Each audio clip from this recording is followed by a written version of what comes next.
English translation, 309th contact. Monday, 20th August 2001, 15:57 hours. I am glad you came, my friend. You are most welcome. Be greeted. You seem to have a problem. You hit the nail on the head. About 3 to 4 hours ago, Elizabeth Moosbrugger called me and asked me about Piero, because next Monday he has to go with her to the print shop in Germany, because the photo book is printed. Piero has to go because of the color matching for the photos. But he is currently on vacation. And since I told him he could go to the island of Pantelleria below Sicily in the Mediterranean, if he was looking for a quiet place, he is on his way there, or already there. But I cannot reach him because he could not leave a telephone number. Now I have the problem how to send him a quick message. So I think maybe you could help me. What do you think? How do you think I should do that? My idea is that you could impulse telepathically affect Piero in such a wise that he feels urged to call the center. You are hardly going to fly me there, are you? It would be a possibility, but your idea is better in some ways. Although it should only be an absolute exception if I send corresponding impulses to Piero, but I would like to do it because of the urgency. But it should be really only an exception. Exceptions confirm the rule. Actually stupid, if you already say that it should remain with this exception, and no rule should develop from it. But thank you very much. You are actually solving the problem that is bothering me. So I want to get back into my flying apparatus to initiate the necessary things. You can also come along right away. Then I can transfer the articles I found in my father's Svath stuff to you via our equipment. Aha, good. Fast again, right? Certainly. What we talk about during this time, you should not write down later, so I will not transmit it to you either. I have some private things to talk about again. Of course. Then let us go. Todd deals with some apparatuses through which the telepathic impulses are transmitted to Piero on a technological basis. With this, we have discussed what is necessary and also done what is required to advise Piero to make telephone contact. It will probably take some time until his call, but he will definitely do it. Telephone by Piero Petruzzo, Switzerland. Finally, the time had come. I sat in the plane with a southerly destination to spend a few days with sunshine and leisure at the sea.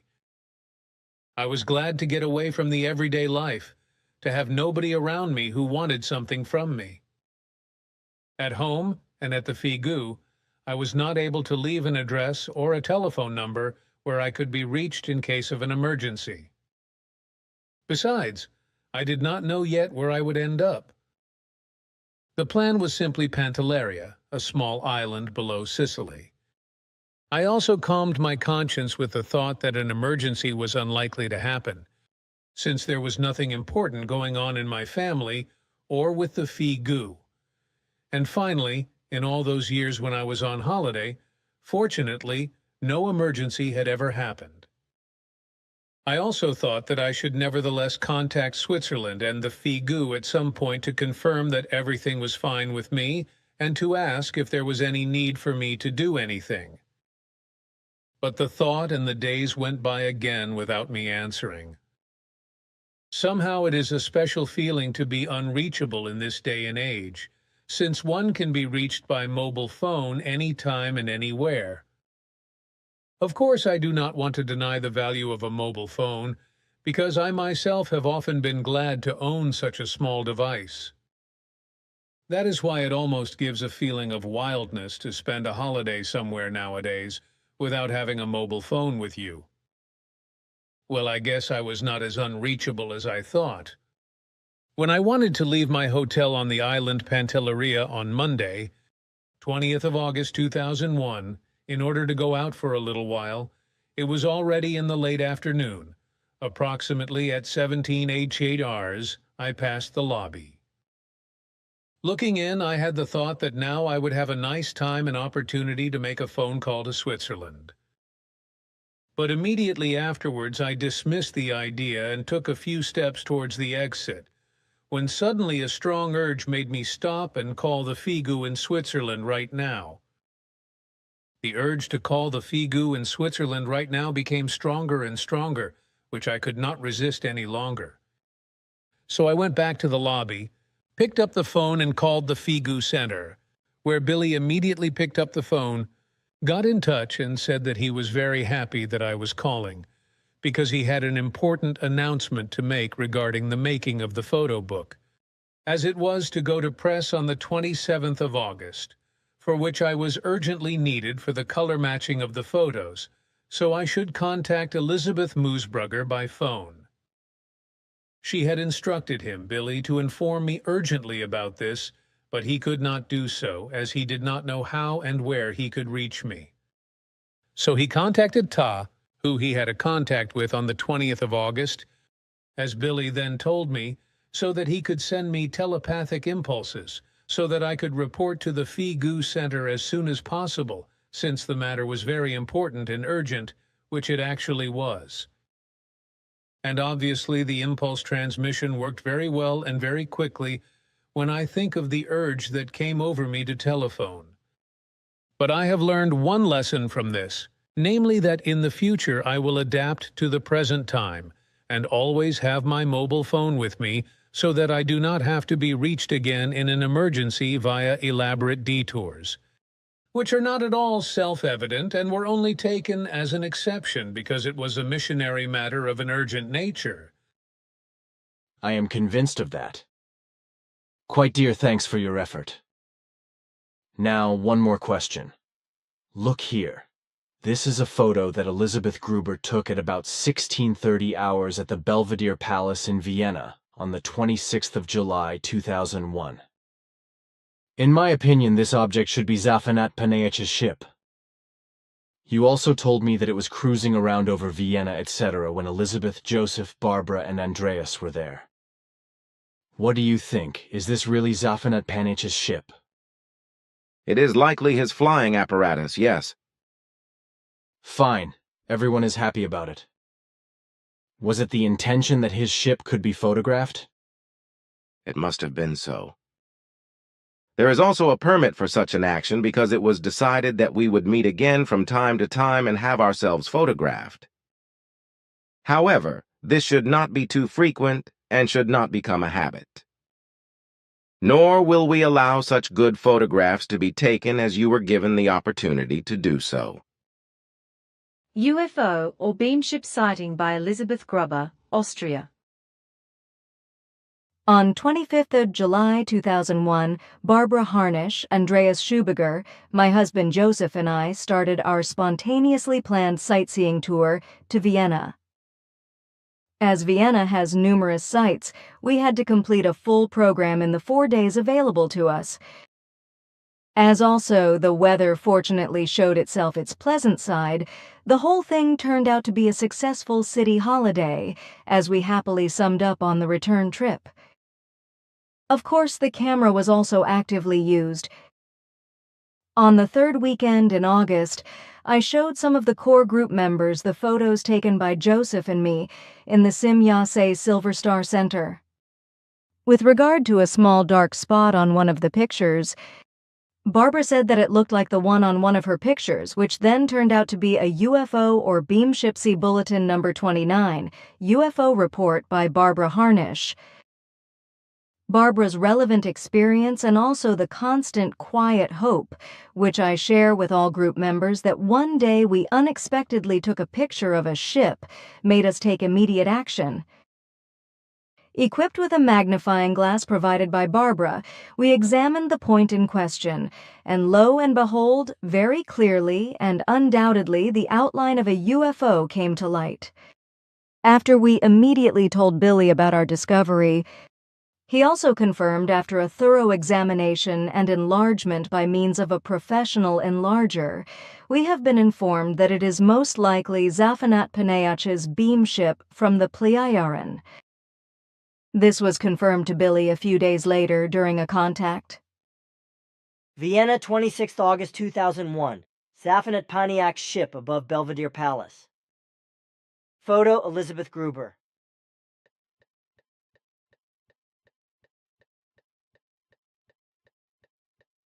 Detailed enlargement of Zaphanat Panicha's ship.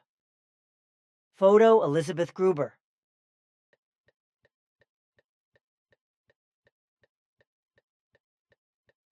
Of course, I immediately picked up the phone to tell Yosef the pleasant surprise that he was not only photographed by me together with the Sphinx in the garden of the Belvedere Palace, but also with a UFO, that is to say, beamship of the Pleiaren.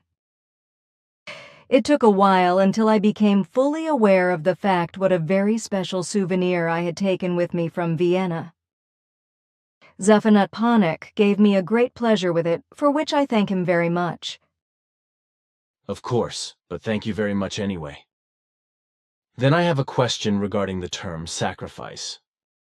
Last Saturday we talked about it at the spiritual lesson, where I explained what you gave me in terms of clarification, namely that the original term for this word comes from the Old Lyran language and means destruction in its value. Unfortunately, I have lost the original word, and besides, today the word value of the term sacrifice is interpreted completely differently than it was given in its original value. The modern German concept of sacrifice is based on a modification and alteration of the old Lyran word offeronian. From this, the falsified Latin term operare arose, which means as much as to work. The term then also found its way into the Old High German language, namely with the word opferon, out of which the term sacrifice finally developed. Through religious falsifications, the value of the concept was transformed into a cultic act, through which a devotion to a god or idols, etc., is to be carried out, namely by sacrificing something, like, for example, fruits, vegetables, animals, or even humans, which are burned and or killed, whereby the blood or the heart of the victims, at least earlier, played a very important role. But even today, such bloody sacrificial rituals still exist on the earth, both in relation to deities and to Satan. However, the term sacrifice is also used in the form of a sacrifice on the earth. For example, when there is a devotion to another human being, to an animal, a plant, or to any saint or to God, etc., through personal renunciation or renunciation of something. A sacrifice can also be made by giving money as a gift or a donation, or by taking over and doing unpaid work. The term sacrifice is also used in relation to homicide, murder or misfortune, traffic accidents, etc., or when parents or other persons are concerned with the welfare or education of children. The new possibilities for the term victim are not exhausted yet because there are still many of them.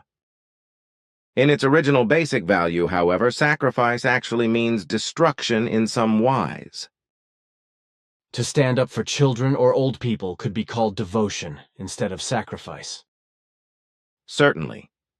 For all manifestations that are connected with the term sacrifice, there are other and very fitting terms that clarify the facts of the case.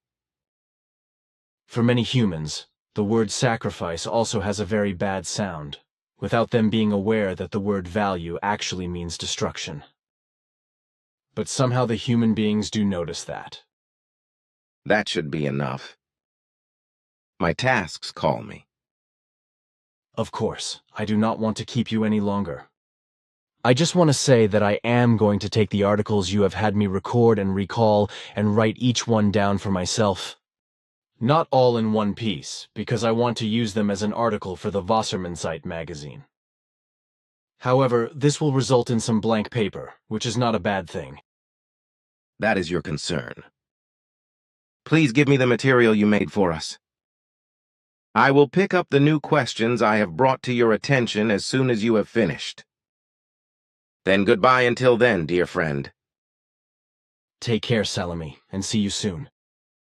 Also, do not forget to submit the first supplementary contact meeting conversations. Thanks for that, by the way. Take care then. Affection. Affection is a very beautiful word, and in its term, the meaning of an embracing connectedness. Through affection, a person connects with another. He or she is inclined to and towards him or her thoughtfully, in a feeling-based wise, and in a spiritually fine feeling-based manner. In this form, a relation and connection is expressed, which anchors in a continuous harmonic stirring. It is up to the individual human being whether he or she wants to remain in this stirring and thus persist in his or her point of view or not. But where an affection arises, there also arises a certain form of love, which in turn means stirrings, because sensations or feelings of one person make their way to another. So, feelings and spiritually fine feelings gravitate towards another person according to their kind of love. And in this stirring, when two humans gravitate towards each other, they can find each other in their spiritually fine feelings as well as in their thoughts and feelings, somewhere in the middle or at the points of exit. And only when a real affection has come about and a true stirring has taken place can a real encounter take place in connectedness. Because only through the affection, an understanding for the other human being arises, in which one sets out on the way to the other. Niederflex Bulach Sunday, 3rd February 1946, 10:23 hours. Eduard, 9 years old. Relationship. Life always offers surprises, both in and with human beings, in life and in nature. These surprises are continuous and change from hour to hour, from day to day, from week to week, from month to month, and from year to year. Again and again, new things appear, others disappear. Some things are beautiful, good, and loving, others bad, unattractive, and hateful. Humans become aware of many things, but they do not recognize many things.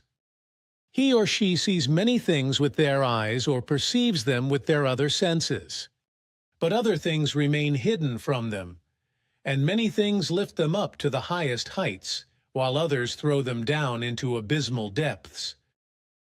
This is especially the case in the relations from human to human, for they are constantly changing.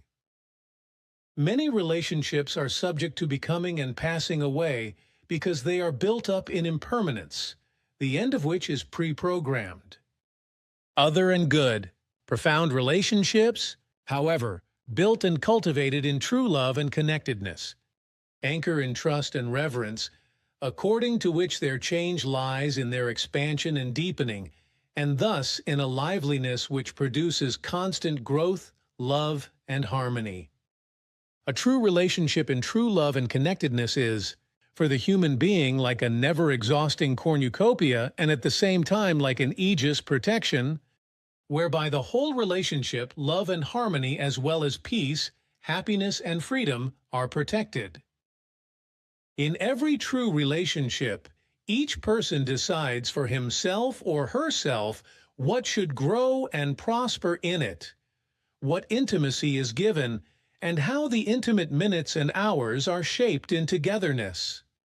Although even the most intimate relationships can be attacked from the outside through unfavorable ones, there is no chance of vulnerability, so attempts to proliferate negative or evil intervention attempts from the outside can be overcome with ease through the real and true relationship.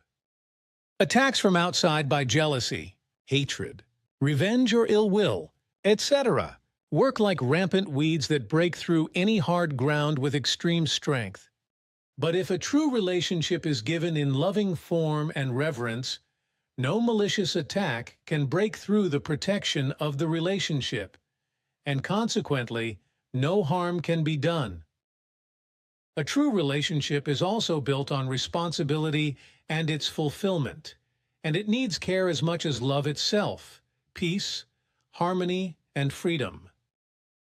It must be constantly nourished by taking and caring for the time necessary for it to nurture one another and togetherness among people who are in a relationship. This also means that clarifying conversations have to take place as well as entertaining and nurturing conversations. Frustration and misunderstandings have to be resolved and cleared up, whereby in the best true relationship, thunderous differences of opinion are sometimes unavoidable. But this in no wise has to do with strife, ill temper, friction, quarreling, squabbling, scolding, discord, anger, and rage, or with hostility, tension, reproaches, bearishness, grousing, or the like.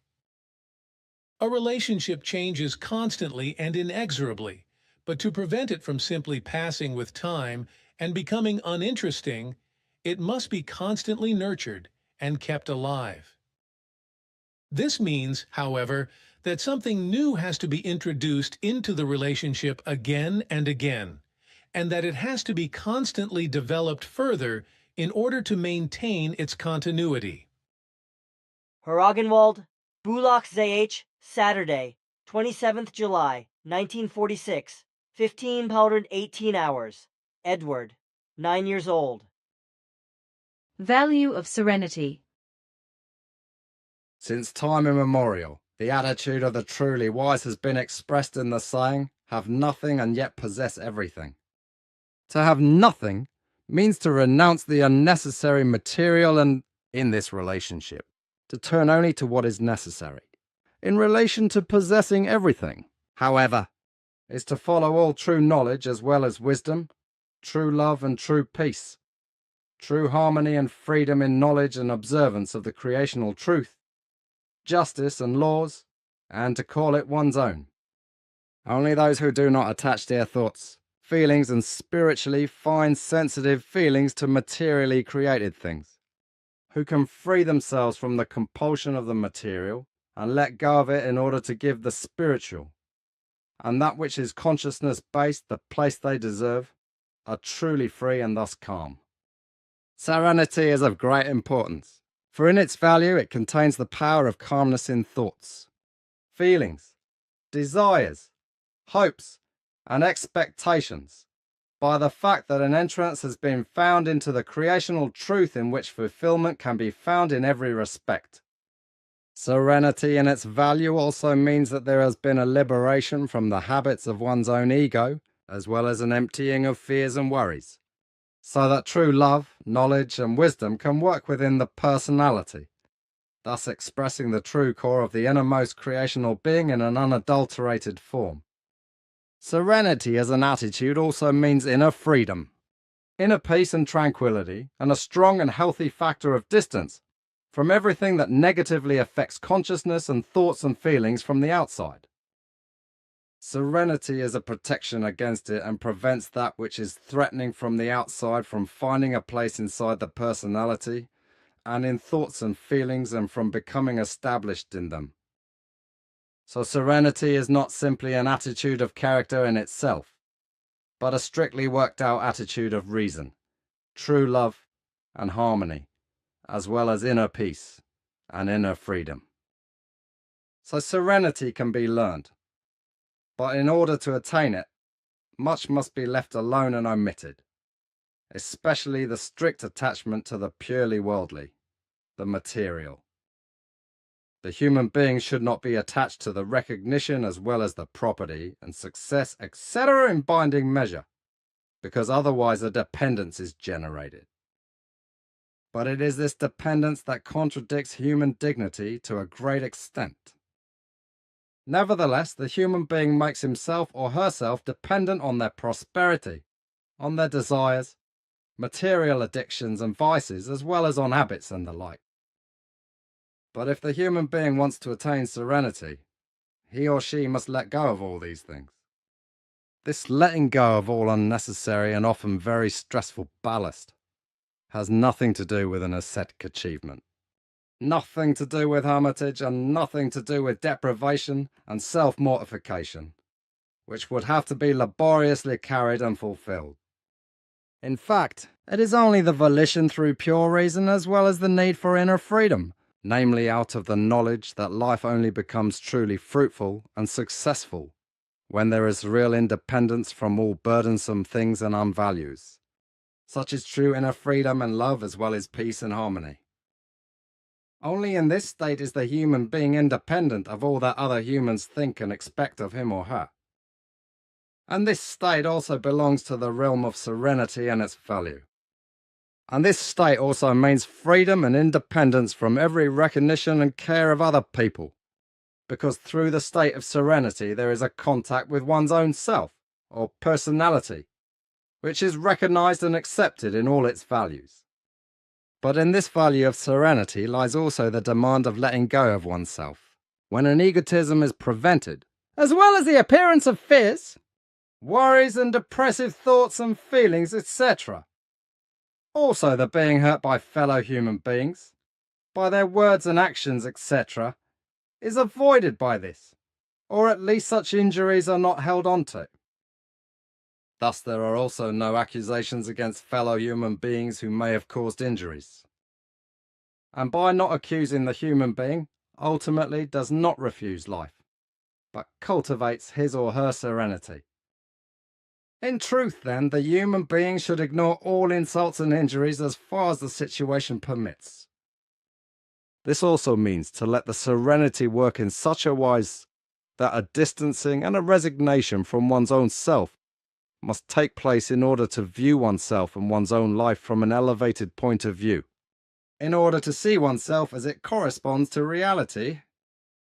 But this can only happen in serenity, and those who are really able to do this can react calmly to whatever penetrates them.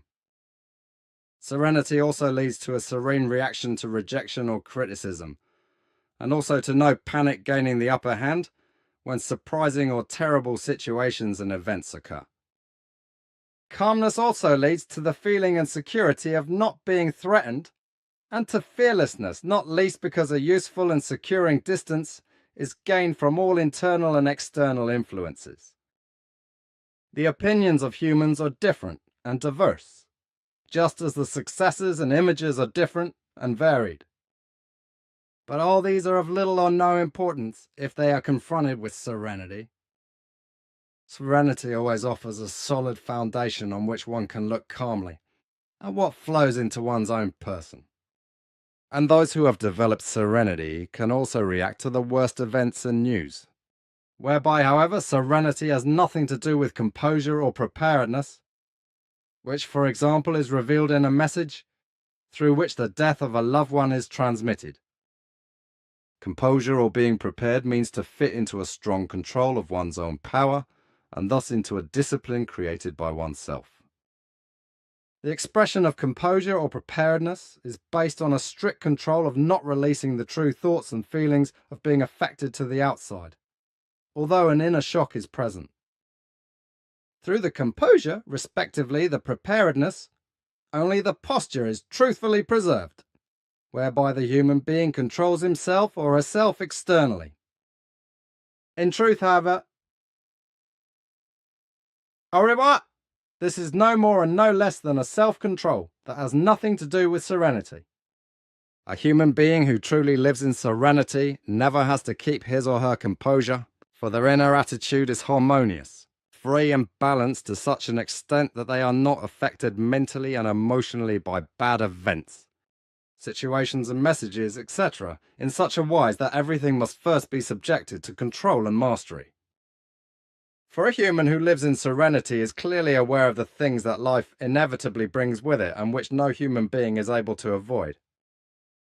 So he or she accepts them and consciously comes to terms with them.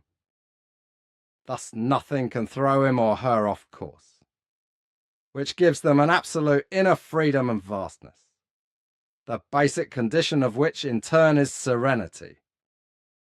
The truth of serenity does not lie in discussions that are often heated and often lead to arguments. Serenity is therefore also not anchored in the fact that through speeches and discussions, etc., a duty must be fulfilled and the conscience must or should be calmed down. The truth of serenity is also not found in the correctness or choice of arguments and words, because truthfully completely different values are of importance, namely the consistency with the reality of the truth itself.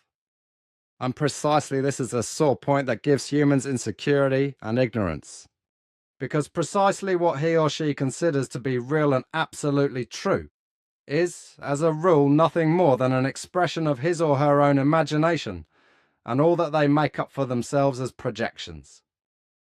Thus humans make their own images and ideas of truth without seeking and finding the real truth within themselves. Thus truth remains a book with 7 seals and completely incomprehensible to him, because they are unable to define it. But if they know about the real truth, then they will not withdraw, but will conduct their words and discussions in the knowledge of it, that there is only one truth. Even if for the individual human being, according to their own views, their insights and truths are always only relative. Consequently, all human beings can also have different points of view. But the teaching of the Spirit, the teaching of the truth, says that the human being also comes to the aid of this through real serenity, that they should not only cultivate their thoughts in an over-intellectual manner, but also through their feelings and through their rationality, whereby they should also hear the voice of their innermost creational spiritual being. Nipple, Bulak ZH, Saturday, 8th March 1947, 1640 hours. Edward, 10 years old. Wealth and frugality. There are very many humans in the world who are strongly religiously biased, or who have turned to atheism, a purely secular ideology or a certain philosophy. But there are also those who are not devoted to ideology, but simply live into the day without worrying or feeling about life, the world, the creation, death, or any other values, but whose whole thinking and acting is directed just towards the pursuit of mammon and wealth. But sooner or later it must be of importance to them, like all other humans, religious, sectarian, worldly, ideologized and philosophical, to free themselves from the non-thinking of truth and its non-acceptance, as well as from greed and the pure pursuit of wealth, in order to become frugal, calm, and free. If the human being does not know frugality, then they will be more and more selfish, because they want more and more. And if they possessed the whole world, the solar system, or even the whole universe, they would still not be satisfied. But that in the human being himself or herself, in his or her humanity, in their thoughts and feelings and in their love, there is often bitter poverty. If no frugality is cultivated, but only wealth is pursued, that is not noticed. Nor does the loneliness in which the human being lives sink and atrophy. Non-frugal humans who only chase after wealth also live in poverty in such a wise that they can never know whether they are really loved by their fellow human beings when they feign to do so. Thus they live in their wealth and influence in constant uncertainty, whether a fellow human being shows them real, true love, or whether everything, which is the rule with a few exceptions, only corresponds to a feigned, object-oriented love and affection, and corresponds to pseudo-love and pseudo-affection aimed at using and gaining wealth. So it is that the human and his or her being are rarely really loved, but only their wealth and influence or their exalted kind of notoriety or activity, etc. If, however, their wealth dwindles, then the false love they are given also disappears, as do all false lovers and false friends. They disappear like night birds, which shy away from the light when wealth disappears and is lost. This, however, is precisely the moment when true and good friends in true love would be dear to the rich human, because he or she needs them precisely in this situation of the loss of wealth, and is actually dependent on them. But this is not thought of by the rich during their enjoyment of their wealth, and certainly not by the skulking beneficiaries, whose love and friendship are of the wrong kind and only geared to profit and free riding. The human being, however, who cultivates frugality, pushes such thoughts and actions far away from himself or herself, and strives to lead a simple life, even when he or she can call a certain prosperity and wealth their own. Thus, they remain modest and do not boast with their mammon, wealth and abundance, turning also to the values of true love, knowledge, wisdom, and true inner and outer peace, as well as freedom and harmony, and thus finding inner and outer happiness. This person knows that wealth alone cannot produce happiness and all the other high values, unless the frugality is cultivated and respected. They know that money, fame, prestige, and wealth do not constitute the world and do not bring lasting happiness, and therefore do not constitute the meaning of life nor its goal, but that these high values lie in the consciousness-based evolution, as well as in the fulfillment of the creational laws and recommendations, and thus also in true love. Bruderberg, Bulak ZH, Sunday, 10th August 1947, 14:38 hours, Edward, 10 years old. Modesty, self-esteem and esteem for others. Modesty is a value that arises from good and healthy self-respect, which in turn is anchored in a good character and in the virtues that must be nurtured. Modesty is thereby a value that every human being should be aware of under all circumstances and build upon, for modesty is the starting point for true happiness, peace, freedom, and harmony. For in modesty lies the fundamental value that prevents selfishness and self-highlighting and elevating pride, from which the human being thinks of himself or herself as something significant and of greater value, and thus distinguishes himself or herself to others, and is of the mistaken opinion that he or she is of greater usefulness and perfection than any other. But healthy self-respect alone forbids such thinking, for it determines that not only one's own, but also the self of every other human being must be respected in an appreciative manner by not overestimating respect for one's own person and that of one's fellow human beings, but keeping it within the framework of moderation and modesty, so that there is no overestimation. The same applies, however, to undervaluation, to which no right may be conferred.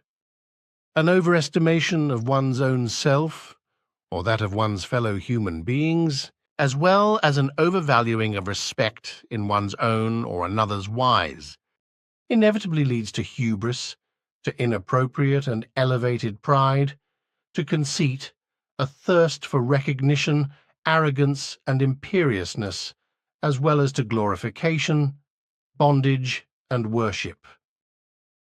In the first instance, these unworthinesses are related to one's own person, and in the other form of the unworthiness, they are related to one's fellow human beings when they are overvalued. Thus these Ausartungen, to get very badly out of control of the good human nature, rest in the overvaluation of one's own self-esteem in the one form and in the overvaluation in the esteem of others, which is applied to fellow human beings.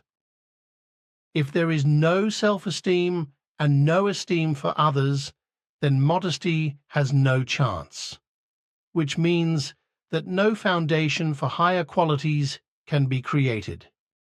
Interpreted self-respect causes all virtues to atrophy or not to develop in the first place, but it produces self-overestimation in every form, as well as self-righteousness, self-aggrandizement, haughtiness, conceit and presumptuousness, as well as boastfulness, arrogance, vanity, craving for recognition and assumptions, etc., while with translated estimations of others, humans are idolized, elevated to heroes, saints, masters, idols, ones to be worshipped, representatives of God and gurus, to whom one falls in bondage, because a strong humility, unfreedom, subservience, defenselessness, dependence, slavery, and servitude, as well as a serfdom of strange form, a subordination and lack of independence arise. Therefore, a differentiation must be made between a good and healthy self-esteem and esteem of others, and a degenerated self-esteem or esteem of others. But there is also the case of too little self-esteem and esteem of others, which also corresponds to a form of degeneration and causes damage.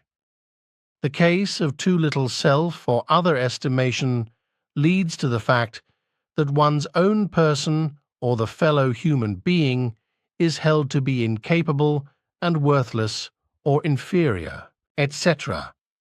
To disparage oneself or one's fellow human in this form, and to disparage one's abilities, virtues, thoughts, and feelings, as well as one's character and personality, etc., has nothing to do with modesty, however, which manifests itself in such a wise that inner modesty, as well as modesty shaped by thoughts and feelings and by activities and deeds, exists, and thus in a tempered modesty, in which self-conquest, modesty, contentment, restraint, patience, simplicity, self-indulgence, and unpretentiousness, as well as forbearance, economy, and tolerance, are also anchored among many other positive values. Too little modesty brings discord, quarrels, envy, and hatred, because behind them there are still hidden, in certain forms, cravings, desires, wishes, lusts, vices, presumptuousness, immoderateness, licentiousness, and covetousness, as well as greed and avarice, etc., which are able to break through again and again, powerfully or surreptitiously. Therefore, only the true and the most appropriate modesty should be cultivated, as well as the most appropriate self-esteem and estimation of others.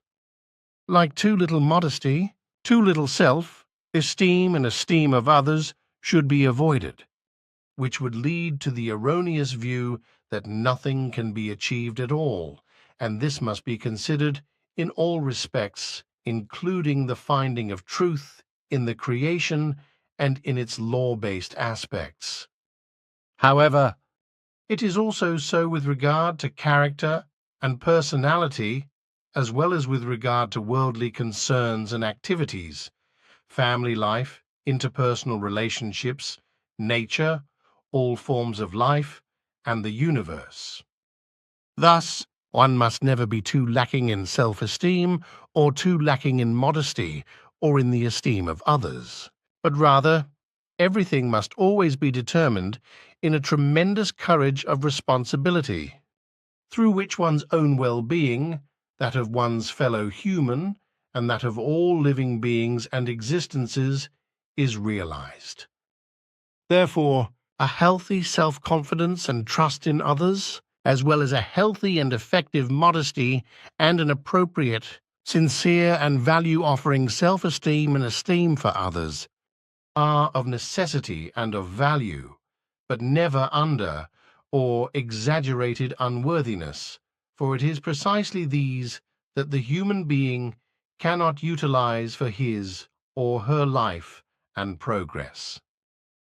Soli, Bulak ZH, Wednesday, 4th May, 1949, 14:10 hours, Edouard, 12 years old.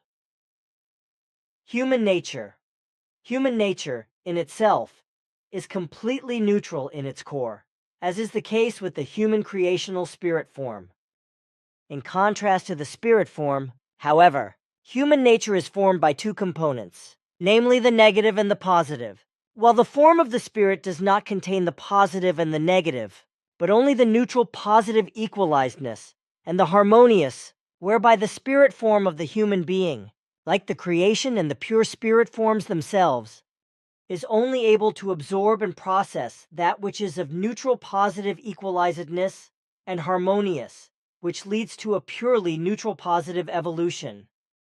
In contrast to this is human nature, whose core is formed in negative and positive, whereby the human being is able to act in one wise or another, because his or her will is also free to do and not do as it accords to his or her own state of mind.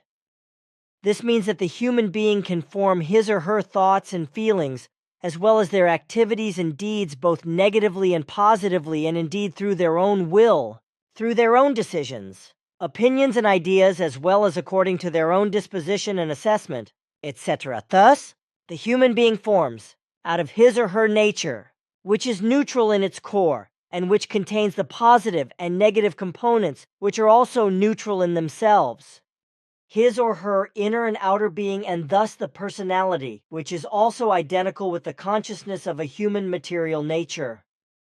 The positive and negative components, which are neutral in themselves, correspond to dormant energies which only acquire effective power through the human's thoughts, feelings, emotions, and through his or her activities and deeds, and thus produce very specific negative or positive effects, which in turn manifest themselves in the form of thoughts, emotions, actions, and the entire work. Thus it follows that the human being determines everything negative and positive himself or herself through their own will, since freedom of will is given to them, and they build up the neutral negative positive energies themselves to negative or positive effect and bring them to bear.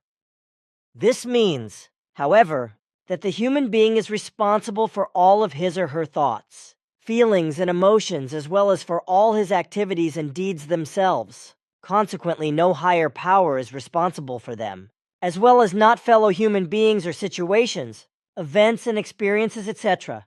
If they are effects and phenomena, etc., caused by themselves, if they therefore consciously or unconsciously determine the cause and effect of their thoughts, feelings, emotions, as well as their activities and deeds themselves. Even before birth, the developing human being possesses the potential of his or her human nature, and thus also the neutral energies of the negative and the positive.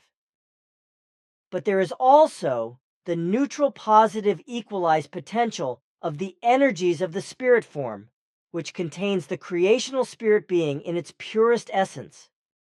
And this potential is basically what the human being should recognize and strive for, whereby the potential of human nature, that is to say its negative and positive energies, should be used progressively in balance and harmony, and thus in a creational law-based sense. If this happens, then the whole thing forms a valuable basis for a genuine and healthy self-confidence, which enables the human being to survive even in the most difficult situations of life, and thus to overcome and master even the most difficult psychological difficulties.